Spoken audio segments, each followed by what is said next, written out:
আমাদের আজকের আয়োজন মহিউদ্দিন মোহাম্মদ রচিত আধুনিক গরু রচনা সমগ্র বই থেকে রম্য রচনা ভুঁড়ি। ভুঁড়ি হলো একজনের শরীরে বেড়ে ওঠা আরেকজনের মাংস। কেউ না কেউ না খেয়ে থাকে বলেই জন্ম হয় ভুঁড়ির। তবে পেটের উপরে যা গজায় তা আমাদের আসল ভুঁড়ি নয়, আসল ভুঁড়ি অন্যখানে। ধরা যাক গ্রামে সৈয়দ আব্দুল আলীর একটি বাড়ি আছে।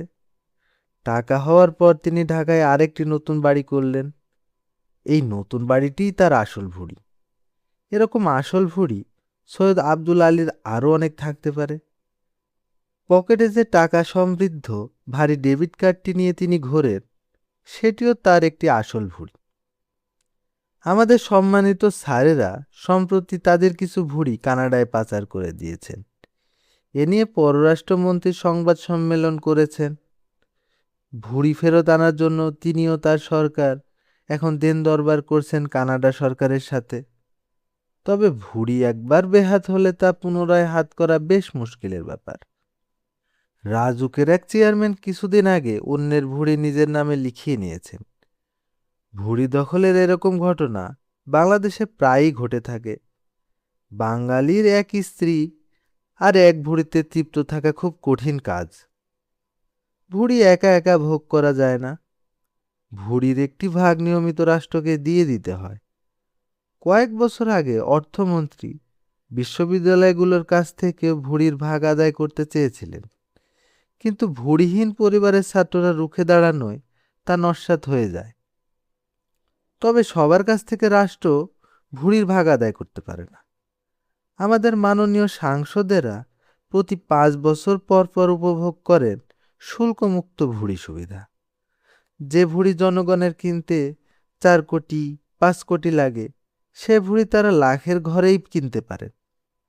মানুষের জন্য যে হাড় ভাঙা দুশ্চিন্তা তারা করেন, তার বিপরীতে এই সুবিধা তাদের প্রাপ্য বলেই মনে করি।